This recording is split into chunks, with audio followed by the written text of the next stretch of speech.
श्री सूत जी महाराज को ऊंचे आसन पर विराजमान कराया। 88,000 शौनकादि ऋषि उनके सामने उपस्थित हैं। दिव्य प्रश्न किया, भगवान हमारे हृदय में अज्ञान रूपी अंधकार छुपा हुआ है और आप अपने ज्ञान रूपी प्रकाश से उस अज्ञान को दूर कीजिए। भगवान शास्त्र बहुत हैं, पुराण बहुत हैं, हमें सभी शास्त्र सभी पुराण उपनिषदों को नहीं सुनना है। आपने सभी का समीचीन अध्ययन किया है, उसको जाना है, उसको परखा है। आपने उन सभी शास्त्र पुराणों में जो सार निकाला हो वो हमें श्रवण कराइए। प्रथम दिवस आपको श्रवण कराया। ये जो शौनकादि ऋषि हैं इनकी अवस्था बहुत दीर्घ है, बहुत लंबी आयु वाले हैं, लेकिन यहां सूत जी से प्रश्न क्या करते हैं? समय कम है, सारे शास्त्र नहीं सुनने, उसका सार सुना दीजिए। उनके पास तो समय कम नहीं है, इतने दीर्घजीवी हैं तो उनके समय की कमी नहीं है। संत, वृक्ष और नदी, इनका जन्म ही परमार्थ के लिए होता है। वृक्ष कभू ना फल बकै, नदी न संचय नीर, परमार्थ के कारणे साधुन धरा शरीर। शौनकादि ऋषियों ने प्रश्न वो अपने कल्याण के लिए नहीं, हम सबके कल्याण के लिए ही किया है, क्योंकि वो भली भांति जानते हैं महाराज कलयुगी मनुष्य की आयु बहुत कम है। अगर वो एक वेद को भी पढ़ने बैठ जाएगा तो आयु कम हो जाएगी उसे समझने to लिए। इसलिए उन्होंने कहा पूरे शास्त्र नहीं सुनने, उसका जो सार है वो हमें श्रवण कराइए। महाभारत में कहा है हमेशा प्रयास करना, आपके द्वारा अन्न का कण एक भी बर्बाद ना हो और संत का क्षण बर्बाद ना हो। प्रयास करो, थाली में जितना मिला हुआ है बिल्कुल बचे नहीं। आपको थाली भर के मिला है, भगवान को धन्यवाद दो। कईयों को भूखे भी सोना पड़ जाता है। और संत का क्षण भी बर्बाद ना करो। आप जितना समय संत का ले रहे हो सकता है वो उसका भजन पूजन का समय हो और आपकी वजह से उसका भजन पूजन छूट रहा हो। और ये सत्यता है, संत आपका कल्याण जितना दूर से कर सकता है, आपके नजदीक से इतना कल्याण नहीं कर सकता। उसकी तो भावना ही रहती है, वो सर्वभूत हिते रहता है महाराज। उसकी प्रार्थना विश्व कल्याण के लिए है। सर्वे भवन्तु सुखिनः, वो पूरे विश्व के कल्याण की सोचता है। इसलिए आप और प्रश्न भी क्या करना चाहिए संत यहां भी बताते हैं। ये शौनकादि ऋषि सूत जी महाराज से कहते हैं भगवान कोई ऐसा साधन बताओ जिससे कृष्ण की प्राप्ति हो जाए, जिससे भगवान के चरणों में भक्ति जागृत हो जाए। तो संत के पास जाओ, व्यापार कैसे चलेगा महाराज, ये संसारिक के कलह कलेश जो बने हुए हैं ये दूर कैसे होंगे, ये नहीं पूछो। अरे उसे क्या पता ये संसार में कैसे रहते हैं, वो तो खुद संसार को छोड़ करके आया है, घर परिवार को छोड़ करके आया है। उसे व्यापार के बारे में क्या जानकारी, वो खुद संन्यास ग्रहण करे हुआ बैठा। सन्यासी के पास जाओ, संत के पास जाओ तो केवल एक प्रश्न होना चाहिए, भगवान परमात्मा के चरणों में विश्वास कैसे जागृत हो, परमात्मा के चरणों में श्रद्धा कैसे जगेगी, उस कन्हैया की उपासना हम अधिक से अधिक समय कैसे कर सकते हैं। और अगर ये आपने प्रश्न पूछ लिया तो विश्वास करना आपने सर्वश्रेष्ठ प्रश्न पूछा है। तो यहां शौनकादि ऋषि कहते हैं भगवान कोई ऐसा साधन बताओ जो कृष्ण की प्राप्ति करा दे। और ये प्रश्न सूत जी महाराज को बहुत भाया, महाराज बड़े प्रसन्न। उन्होंने कहा मैं आपको सर्व सिद्धांत निष्पन्नम, सभी शास्त्रों का जो सिद्धांत है वो सुनाने जा रहा हूं। सावधान होकर के सुनना, सावधानतया शृणु। कोई अध्यापक जब अपने छात्रों का अध्ययन कराता है और कोई विशिष्ट बात आ जाए, उसके लगे हो सकता है ये एग्जाम में आ सकती है, तो वो सावधान कर देता है। ये सावधान होकर के इस विषय को पढ़ना, ये बहुत विशिष्ट विषय है, बहुत खास है, ये आपके एग्जाम में आ सकता है। तो यहाँ पे सूत जी महाराज भी शौनकादि ऋषियों को सावधान करते हैं, मैं आपको जो सुनाने जा रहा हूं सावधान होकर के सुनना। बड़ा दिव्य सत्संग सुनाया है महाराज सूत ने। कहते हैं मैंने जो सुना, मैं जो सुनाने जा रहा हूं वो मैंने सुखदेव जी से सुना था, इसी पावन भूमि पर जहां आप विराजमान हैं। इसी पावन बटवृक्ष की छत्र छाया में जब 88,000 शौनकादि ऋषि विराजमान, 88,000 ऋषिगण विराजमान थे, मुख्य श्रोता के रूप में राजर्षि परीक्षित विराजमान थे और प्रमुख वक्ता के रूप में श्री सुखदेव जी महाराज विराजमान थे, तो सूत जी महाराज कहते हैं कि उनके पीछे मैं भी बैठा हुआ था, मैंने भी वो कथा सुनी थी और वही कथा मैं आपको सुनाने जा रहा हूं। ये जो भागवत कथा आप सुन रहे हो इसे सहज मत मानना, क्योंकि ऐसा होता है कि कोई अगर सहजता से प्राप्त हो जाए ना कोई विशिष्ट साधन भी, तो उसकी उपयोगिता बहुत कम हो जाती है, हमारे मन में उसका महत्व नहीं रह जाता। तो ये आपको ये साधन प्राप्त हो गया है, आपको ये सत्संग, ये भागवत प्राप्त हो गई है और ऐसे तीर्थ में प्राप्त हुई है जो भागवत की जन्मस्थली है, जो भागवत की प्राकट्य स्थली है, जहां सतत महाराज श्री सुखदेव जी महाराज का विचरण है। ऐसी पावन भूमि पे आप विराजमान हैं। ऐसा नहीं है कि 5,500 वर्ष पूर्व श्री सुखदेव जी महाराज आए थे और राजर्षि परीक्षित को कथा सुनाई चले गए, नहीं। महाराज यहां वृक्ष के पत्ते पत्ते पर श्री सुखदेव जी महाराज का निवास स्थान है, यहां के कण कण में श्री सुखदेव जी महाराज विराजमान है। 5,500 वर्ष पूर्व आए ही थे, यहां मंदिर बना हुआ है श्यामचरण दास जी महाराज का। आज से ठीक 300 वर्ष पूर्व श्री सुखदेव जी महाराज यहां दोबारा प्रकट हुए थे, श्यामचरण दास जी महाराज को दीक्षा दी और उस महाराज में प्रवेश भी दिलाया जहां ब्रह्मा और नारद का प्रवेश वर्जित था। वहां श्यामचरण दास जी को भेजा श्री सुखदेव जी महाराज ने, वो सामर्थ्य है महाराज श्री सुखदेव जी महाराज। तो यहां के कण कण में सुखदेव जी महाराज विद्यमान है, वृक्ष के पत्ते पत्ते में श्री सुखदेव जी महाराज विराजमान है। वो श्री सुखदेव जी महाराज अपने ऊंचे आसन पर बैठे हुए हैं, राजर्षि परीक्षित नीचे आसन बना बिछा कर बैठे हैं, भागवत कथा श्रवण कराने जा ही रहे थे कि तभी देवताओं का आगमन हो गया। हाथ में अमृत का कलश है और जब श्री सुखदेव जी महाराज ने देखा देवता लोग बिना आवाहन के, आप लोग पूजन करते ही हैं प्रातः काल में, तो पंडित जी कितने आसन वगैरह बिछाते हैं, पाद्य और पाद्यम, हस्ते वर्ग्यम, मुखाम्बुजे, आचमनियम स्नान कराते हैं, उनको आसन देते हैं, उनकी प्रतिष्ठा कराते हैं, तब कहीं जाकर के देवता अपना स्थान ग्रहण करते हैं। यहां श्री सुखदेव जी महाराज ने देवताओं को बुलाया नहीं, उनकी प्रतिष्ठा की नहीं, उनको बैठने के लिए कुछ आसन बिछाया नहीं, बिना बुलाए देवता दौड़े चले आए। और भागवत शास्त्र में महाराज सबसे ज्यादा स्वार्थी किसी को बताया है तो वो देवताओं को ही बताया है। इंद्र के आसन के बोल्ट हमेशा ढीले रहते हैं, कोई भी ज्यादा तपस्या कर ले सबसे पहले इंद्र का आसन हिलता, और देवता कोई भी ऐसा काम नहीं करते जिसमें घाटा हो, कोई भी ऐसा काम नहीं करते। सुखदेव जी ने विचार किया महाराज बिना बुलाए आए हैं। एक बार गए थे दधीची ऋषि के पास, उनसे उनकी हड्डी मांग ली थी, आज मेरे पास आए पता नहीं क्या मांगने। पूछा क्या बात है आपके आने का कारण? देवताओं ने कहा महाराज जब हमें पता चला कि राजर्षि परीक्षित को शाप लगा है, 7 दिन तक्षक नाग के ढसने से उनकी मृत्यु होने वाली है, हमने स्वर्ग से ये अमृत का कलश उठाया और दौड़े दौड़े आपके पास आए। ये अमृत का पान आप राजर्षि परीक्षित को करा दो और ये भागवत का पान जो आप राजर्षि परीक्षित को कराने जा रहे थे ये हमको करा दो। यानी कि परस्पर अदला बदली कर लो, अमृत आप ले लो और भागवत हमें दे दो। ये अमृत साधारण अमृत नहीं है।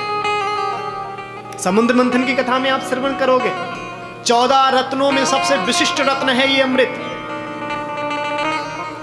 जिसे प्राप्त करने के लिए देवासुर संग्राम हुआ। वो दिव्य अमृत है जहां भगवान को कई अवतार लेने पड़ गए इस अमृत को निकालने के चक्कर में। हरि अवतार लिया, कच्छप अवतार लिया महाराज, मोहिनी अवतार लिया, धन्वंतरी अवतार लिया, ये सब अमृत को निकालने के लिए अवतार हुए। और वो दिव्य अमृत देवता लोग इतनी सहजता से लेकर के आ गए। सुखदेव जी महाराज ने कह दी राजर्षि परीक्षित आपके आज भाग्योदय हो रहे हैं, आपके एक हाथ में कथा अमृत है, दूसरे हाथ में स्वर्ग रूपी अमृत है, बताओ किसका पान करना है? परम विवेकी परम ज्ञानी है राजर्षि परीक्षित। हाथ जोड़ करके कह दिया, महाराज मैं नहीं जानता कि अमृत क्या है, और मुझे अभी भागवत की महिमा भी नहीं पता है, दोनों का महत्व बतलाइए। श्री सुखदेव जी महाराज कहते हैं, ये जो स्वर्ग रूपी अमृत है ये बहुत दुर्लभ है। बड़े बड़े योगी जन, बड़े बड़े तपस्वी जन जब हजारों वर्ष तप करके स्वर्ग जाते हैं, तब कहीं उन्हें जाकर ये अमृत प्राप्त होता है। लेकिन ये भागवत कथा, चाहे कोई पुण्य आत्मा हो चाहे पाप आत्मा हो, कोई भी हो महाराज, सबको सुलभ है। यानी कि पहली बात तो ये अमृत पक्षपात करता है, पक्षपाती है। पुण्य करोगे तो मिलेगा, वरना नहीं मिलने वाला। और जब ये स्वर्ग में अमृत का पान कराया जाता है, अमृत का पान करते ही क्या होता है, आपके पुण्य क्षीण होने लगते हैं, पुण्य कम होने लगते हैं, और जैसे ही पुण्य आपके समाप्त होते हैं, मृत्यु लोकम विशंति, पुनः आपको इस मृत्यु लोक में आना पड़ता है। ये स्वर्ग क्या है? हमारे यहां 5 स्टार होटल हैं, 7 स्टार होटल हैं। आप मान लो स्वर्ग को 25 स्टार होटल होगा, वो होटल ही है। यहां कैश चलता है, पैसा दो, जितना पैसा जमा किया है उतने दिन रह लो। वहां भी चलता है लेकिन पैसा नहीं, वहां पुण्य चलता है। जितना पुण्य इकट्ठा कर लिया है महाराज, वहां उतने दिन रह लो। तो क्षिणे पुण्यम मृत्यु लोकम विशंति, जब आपके पुण्य समाप्त हो जाएंगे तो आपको पुनः मृत्यु लोक में आना पड़ेगा। और ये भागवत की महिमा क्या है? सुखदेव जी कहते हैं, जिसने श्रद्धा भाव से एक बार भागवत कथा श्रवण कर ली, उसे तो स्वयं नारायण भगवान हृदय से लगाते हैं। और हृदय से लगाते ही नहीं हैं, अपना स्वरूप प्रदान करके बैकुंठ धाम की प्राप्ति करा देते हैं, जहां से आवागमन नहीं होता। गोकर्ण उपाख्यान में सुनाया है, जितने भी श्रोता थे महाराज, और स्वयं गोकर्ण जी कथा सुना रहे थे, सभी को नारायण ने हरि रूप दिया है। भगवान के धाम में जितने लोग होते हैं, सभी नारायण के समान ही होते हैं। जैसे नारायण वैसे ही उस बैकुंठ के वासी। नारायण के 4 हाथ, बैकुंठ में जितने हैं सभी के 4 हाथ। जैसा रंग नारायण का वैसा रंग उन सभी बैकुंठ वासियों का। तो पहचान कैसे होती है? तो कहते हैं, जो नारायण के गले में कौस्तुभ मणि होती है और भृगु जी के चरण का निशान होता है, बस उससे पहचान की जाती है कि ये नारायण है। बाकी सबका स्वरूप नारायण की भांति है, वहां पक्षपात नहीं होता। दीन वत्सल कहते हैं नारायण। जैसे ही राजर्षि परीक्षित ने दिव्य महिमा सुनी इस भागवत महापुराण की, प्रसन्न हो गए। दोनों हाथ उठा करके कह दिया, भगवान मुझे ये अमृत की चाहना नहीं है, नहीं चाहिए मुझे ये स्वर्ग का अमृत, कितना ही विशिष्ट क्यों ना हो, क्योंकि भागवत की महिमा के सामने महाराज ये स्वर्ग का अमृत को कांच का टुकड़ा लग रहा है। भागवत बहुमूल्य मणि है, और ये जो अमृत है ये कांच का टुकड़ा है। क्वा श्वधा क्वा कथा लोके क्वा कांचहा क्वा मणिर्महा। भागवत को मणि बताया है और अमृत को कांच का टुकड़ा बताया। आप जो कथा सुन रहे हो ना, इतनी सहजता से प्राप्त हुई है,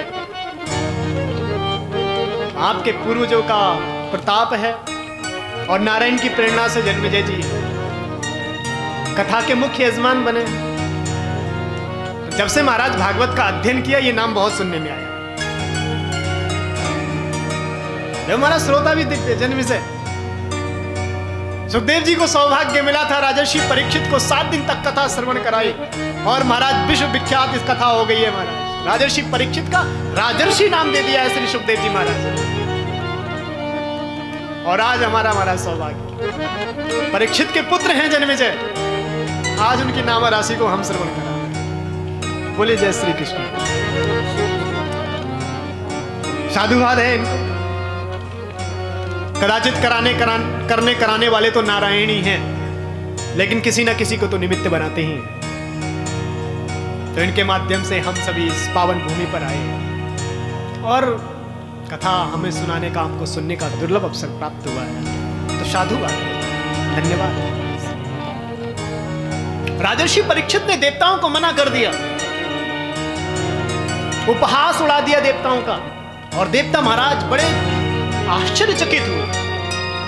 दौड़े दौड़े गए ब्रह्मा जी के पास, शिकायत करी सुखदेव जी महाराज। ब्रह्मा जी, हम देवता होकर हरि कथा अमृत से वंचित और मनुष्यों को इसका अधिकार दिया है, ऐसा क्या है इस भागवत में, क्या है महिमा इसकी? ब्रह्मा जी कहते हैं देवताओं, कुछ देर ठहर जाओ, अभी सुखदेव जी कथा सुना रहे हैं ना, 7 दिन तक रुक जाओ, देखते हैं 7 दिन राजर्षि परीक्षित कथा सुनकर के कौन से लोक को प्राप्त होते हैं, उनको कौन से बैकुंठ की धाम की प्राप्ति होती है, गोलोक की धाम की प्राप्ति होती है, या फिर कुछ भी नहीं होता। देख लेते हैं, सामने ही तो कथा चल रही है। 7 दिन तक उस कथा को देखा, विचार करते रहे कि महाराज ये राजर्षि परीक्षित 7 दिन कथा सुनकर के कहां जाएगा। और जैसे ही 7 दिन बाद कथा का विश्राम हुआ और राजर्षि परीक्षित को सीधे बैकुंठ धाम जाते हुए देखा, धाता अति विस्मिता। ब्रह्मा जी बड़े आश्चर्यचकित हो गए, विस्मित हो गए महाराज ब्रह्मा जी, चारों खोपड़ी चकरा गई ब्रह्मा जी की। अरे केवल 7 दिन भागवत कथा श्रवण करने मात्र से बैकुंठ धाम की प्राप्ति हो गई। सत्यलोके तुलाम बद्ध्वा तोलयत साधनान्यज, सत्यलोक में एक तराजू बांध दिया, विचार किया जरा देखूं तो इसकी महिमा कितनी है, कितना पुण्य है इसका, कितना प्रताप है इस भागवत का।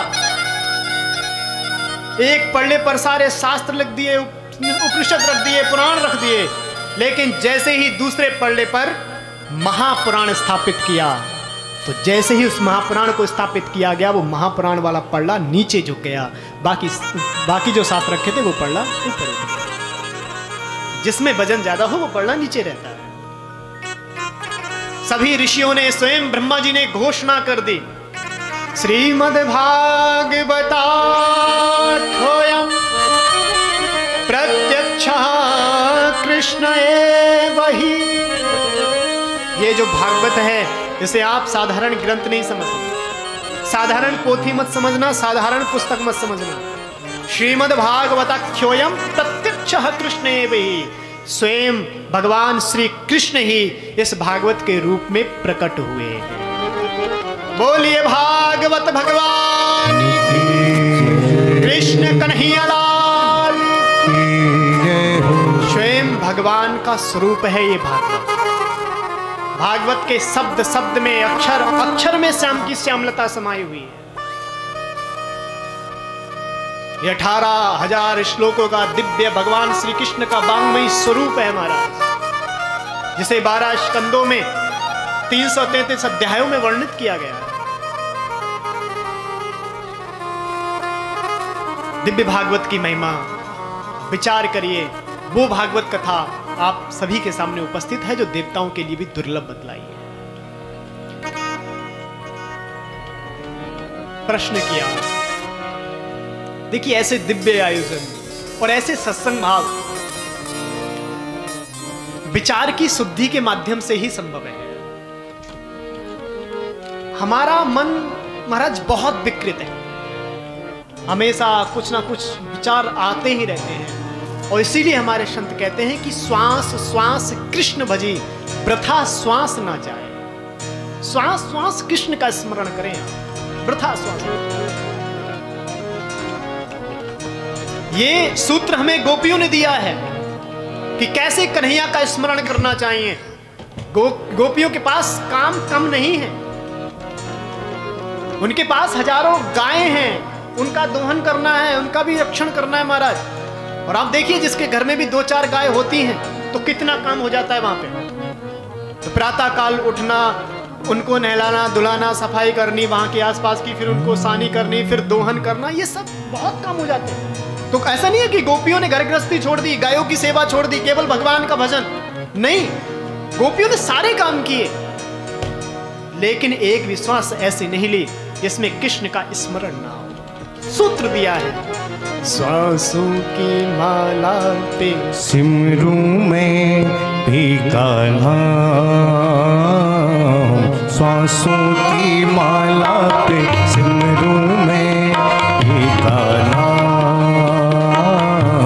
श्वासों की माला पे सिमरू में भी कान्हा,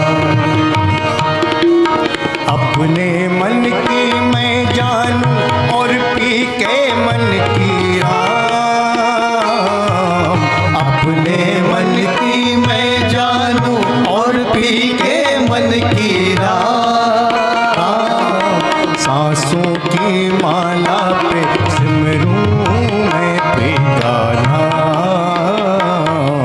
सांसों की माला पे सिमरूं मैं पिता नाम। सिमरूं मैं पिता नाम। सांसों की माला पे सिमरूं मैं पिता नाम। अपने मन की मैं जानूं और पी के मन की राम राम। अपने मन की मैं जानूं और पी के मन की राम। सांसों की माला पे सिमरूं मैं पिता नाम। सांसों की माला पे सिमरूं पिता नाम। जय हो। मीठी मीठी तालियों की सेवा करते हुए भाव से हरि बोल।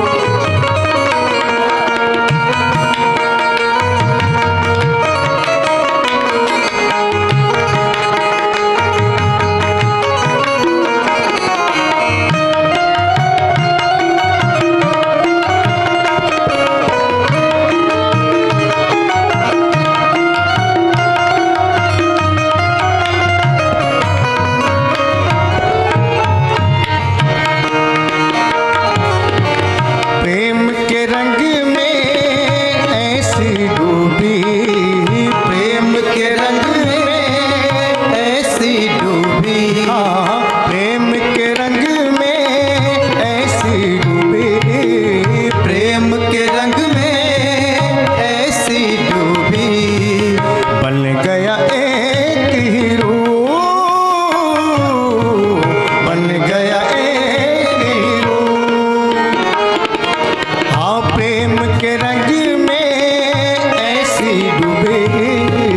प्रेम के रंग में ऐसी डूबी।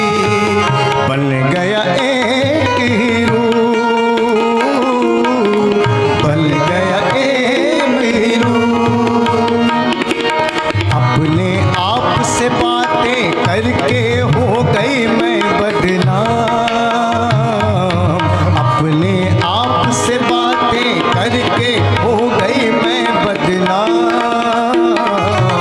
सांसों की माला पे सिमरूं मैं पिता नाम। सांसों की माला पे सिमरूं मैं पिता नाम। सिमरूं मैं पिता नाम। सांसों की माला पे सिमरूं मैं पिता नाम। अपने मन की मैं जानूं और पी के मन की राम राम राम। अपने मन की मैं जानूं और पी के मन की राम। सांसों की माला पे सिमरूं मैं पिता नाम। सांसों की माला पे सिमरूं मैं पिता नाम। सांसों की माला पे सिमरूं मैं पिता नाम। सांसों की माला पे सिमरूं मैं पिता नाम।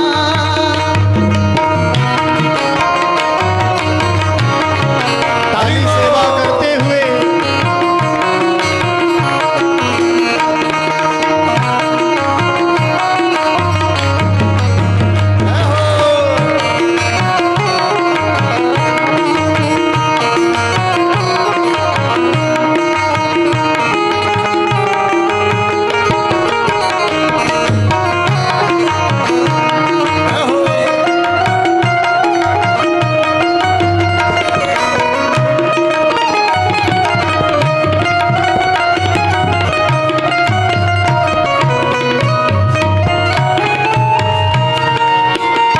और प्यारे, बहुत प्यारी बात है क्या। प्रेम पियाला जिसने पिया है। प्रेम पियाला जिसने दिया है। किसने प्रेम प्याला पिया है ठाकुर जी के नाम का? जरा दोनों हाथ उठा दो ठाकुर जी की सेवा में और मीठी मीठी तालियां। 1 2 3 4 5 6। प्रेम पियाला जिसने पिया है। प्रेम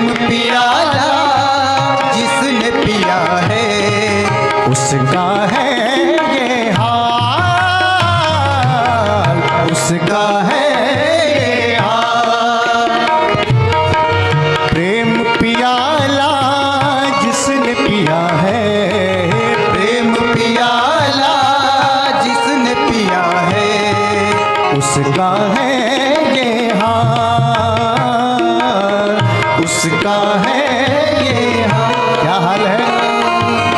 अंगारों पर नींद आ जाए, कांटों पर आराम, अंगारों पर नींद आ जाए, कांटों पर आराम। सांसों की माला पे सिमरू में फीका नाम, सांसों की माला पे सिमरू में फीका नाम, सांसों की माला पे सिमरू में फीका नाम, सांसों की माला पे सिमरू में फीका नाम। अपने मन की मैं जानूं और पी के मन की राम, अपने मन की मैं जानूं और पी के मन की राम। सांसों की माला पे सिमरू मैं फीका नाम, सांसों की माला पे सिमरू मैं फीका नाम। और कैसे? सांसों की माला पे, सांसों की माला, सांसों की माला पे, सांसों की माला पे, सांसों की माला पे, सांसों की माला पे, सांसों की माला पे, सांसों की माला पे, सांसों की माला पे, सांसों की माला पे, सांसों की माला पे सिमरू मैं, सिमरू मैं, सिमरू मैं फीका नाम, सांसों की माला पे सिमरू मैं फीका नाम, सिमरू मैं फीका नाम, सिमरू मैं फीका नाम, सिमरू मैं फीका नाम, सिमरू मैं फीका नाम, हे सिमरू मैं फीका नाम, सिमरू मैं फीका नाम, सिमरू मैं फीका नाम, सिमरू मैं फीका नाम, सिमरू मैं, सिमरू मैं, सिमरू मैं, सिमरू मैं, सिमरू सिमरू सिमरू सिमरू सिमरू सिमरू सिमरू सिमरू मैं फीका नाम, फीका नाम, फीका नाम, फीका नाम, फीका नाम,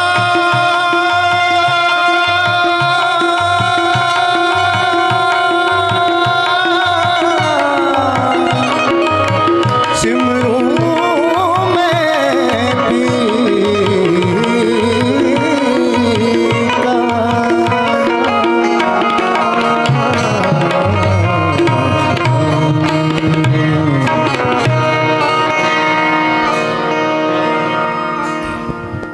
तो श्वास श्वास कृष्ण भजे, वृथा श्वास न जाए। ये गोपियों ने हमें सूत्र दिया है कि कैसे हमें संसार के काम भी करने हैं। भगवान ने हमें जो जिम्मेदारी सौंपी है उस जिम्मेदारी का निर्वहन भी करना है, पर इस बात का भी विशेष ध्यान रखना है कि कहीं ऐसा ना हो जिम्मेदारियों में इतना फंस जाएं भगवान का नाम भूल जाएं।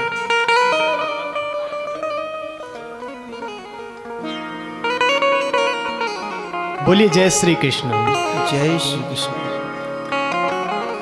अच्छा ये बताइए आप सभी लोग, श्वास हमारी है या श्वास हमारे लिए है? श्वास हमारी है या हमारे लिए है? अगर श्वास हमारी है तो भाई हमारी जब मर्जी होगी तब श्वास लेंगे। अगर हमारी होती तो यही करते ना। और रविवार को तो बिल्कुल भी नहीं लेते, छुट्टी का दिन है। श्वास पे हमारा कंट्रोल नहीं, इसका मतलब श्वास हमारी नहीं है, श्वास हमारे लिए है। जैसे कोई सफर करता है, ट्रेन पे जा रहा है तो उससे फोन पे बात करता है, तो महाराज कहाँ है? बोले अभी महाराज अभी तो चल ही रहे हैं, चल वो नहीं रहा है, चल ट्रेन रही है जो कि सरकारी है, ऐसे ही चल श्वास रही है जो सरकारी है। ये परमात्मा की दी हुई श्वास है, इसलिए परमात्मा का जो ऋण चढ़ रहा है हमारे ऊपर। भाई हर महीने बिजली वाला अपना बिल थमा देता है। आप देखो अंतिम समय जब डॉक्टर ऑक्सीजन सिलेंडर लगाता, रेट पता करना उससे। कभी सूर्य नारायण भगवान ने बिल दिया अपना? कभी वायु भगवान, वरुण भगवान आए हों आपके पास कि बहुत तेरा जल पिया, बहुत ऑक्सीजन ले ली हमारी, इतना हो गया बिल दो? कभी बिल भेजा? हम हमेशा शिकायत तो करते रहते हैं ठाकुर जी से, आपने हमें ये नहीं दिया, ये नहीं दिया। अरे भगवान ने जो दिया है कभी उसका धन्यवाद किया? उसका भी तो धन्यवाद करो। दुख में सुमिरन सब करें, सुख में करे ना कोई, और जो सुख में सुमिरन करे दुख ही काहे को है। महाराज दुख आ गया, अरे भगवान ये आपने क्या कर दिया। सुख आ गया, महाराज बहुत मेहनत करी थी इसलिए आया है। अगर आप सुख में परमात्मा को याद नहीं करते हो तो ध्यान रखना, दुख में याद करने का अधिकार आपने खो दिया है। और स्वाभाविक है महाराज, दुख में ही परमात्मा की याद आती है। गर्मियों में सब बड़े आराम से नहाए होंगे ठंडे ठंडे पानी से, और सर्दी आ रही है महाराज, एक लोटा पानी पड़ती रम रम रम रम निकल आता है मुझसे। तो दुख में भगवान का स्मरण ज्यादा होता है। तो यहां जो गोपियों ने सूत्र दिया है कि आप संसार के सभी काम करो, भगवान ने आपको जो जिम्मेदारी दी है उस जिम्मेदारी का आप पालन करो, आपका ये कर्तव्य बनता है। लेकिन भगवान का नाम भूल करके नहीं, भगवान को साथ लेकर के काम करो, भगवान के साथ चल करके सारी जिम्मेदारियों का निर्वहन करो। श्वासों की माला पर प्रत्येक श्वास को माला बना लो।